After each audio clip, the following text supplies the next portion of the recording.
Hi everyone, this is Arbs. Welcome to my chess channel. So this game played by Boleslavsky and Sin. So White is playing the Yugoslav attack against the Sicilian Dragon. So let's start. White played e4, c5, knight f3, developing a piece, d6,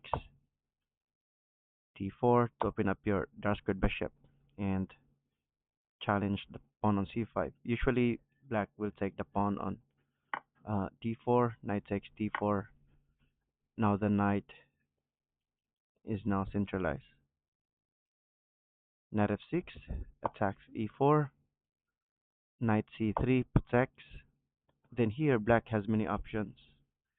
When a player wants to play the Nadar variation, he would play a6, but this is a different line for black.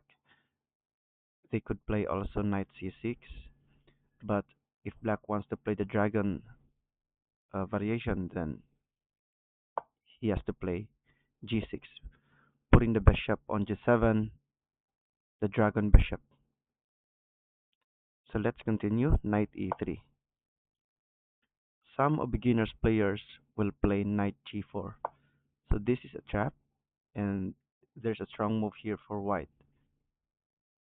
And if black wants to play this move to attack the bishop on e3, this is a premature attack due to bishop b5 check.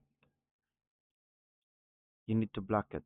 You can block with the bishop, then here queen takes, knight on g4. You cannot take the queen, you're pinned. So this is winning for white. Okay, so that is an inviting move. Black continues development by playing bishop g7, f3, then black castles, queen d2. An important strategy against this formation, the fianchetto formation for black. The idea of this is this bishop on a3 could be traded on this bishop on g7 to weaken dark squares. Knight c6, white castles on the queen side. Knight takes d4, bishop takes d4, then queen a5. The best plan for black is to create a counterplay on the queen side. So this is the battle between attacking on the king side and attacking on the queen side. King to b1 protects a2. In the game, black played e5. This e5 blocks the bishop, but it weakens d6. So d6 could be a target later by white. White played bishop e3, bishop e6. Since a2 pawn is under pressure, white played a3, then rook f c8 protecting d6. White realized that black has a weakness on d6, so he offers a trade by playing knight b5. This knight attacks d6. If you don't take the queen, then the knight can take d6. White has a lot of material that attacks d6. If you trade queens, then white has a better in-game play here. So black played queen a4, declining the trade. There's a strong move here for white. It offers a pawn sacrifice, c4. If you don't take the pawn on c4, then this pawn on c4 and the pawn on e4 will control the d5 square. So black is forced to take the pawn on c4. Okay. Boleslavsky played a move knight c3 first to attack the queen. Queen to b3, bishop takes c4. Queen takes c4. It's very important to trade that bishop on c4 since these pawns on dark squares, this is the protector of light squares. So we need to trade this bishop. That is the main idea of that move. Why Boleslavsky sacrificed the pawn on c4. Queen takes c4. Now the best follow up in the position. This knight on f6 protects d5, right? If you move the knight right away, then you can take. We can trade queens, of course, but I think uh, black can defend the weak pawn on d6 by playing bishop f8, then creating a battery protecting the pawn on d6.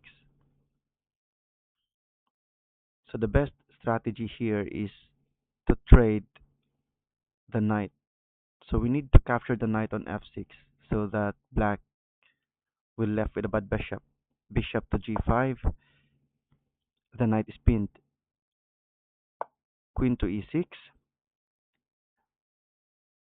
bishop takes f6, queen takes f6, and here comes the powerful knight outpost, knight t5, queen to h4. Let's count the pieces left. Uh, in black's position, black has how many pawns? 7 pawns. White has only 6 pawns.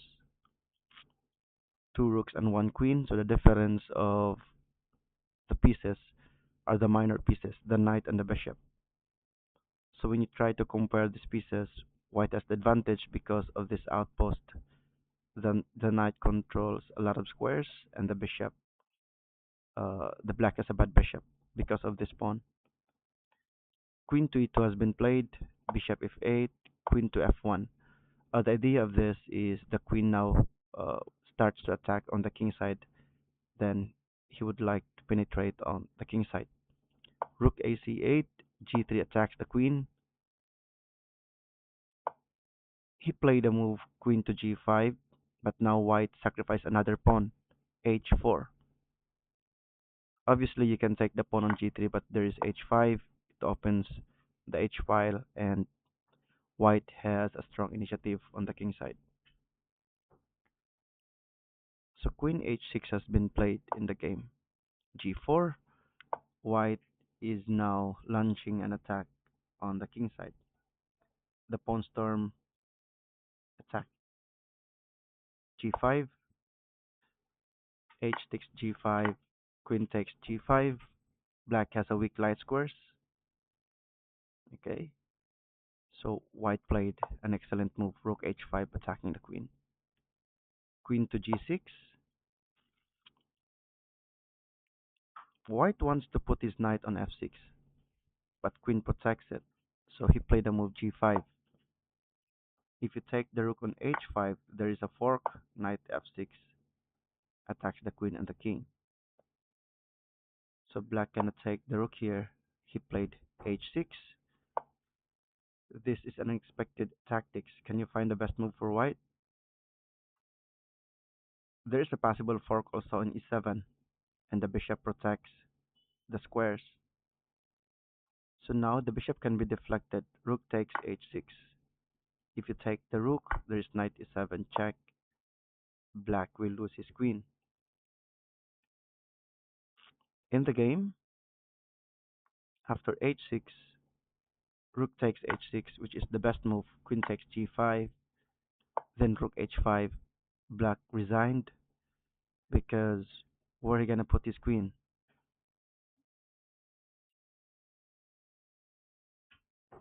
Or the white has a strong attack on the king side now, followed by queen h1, rook g1. This is winning for white.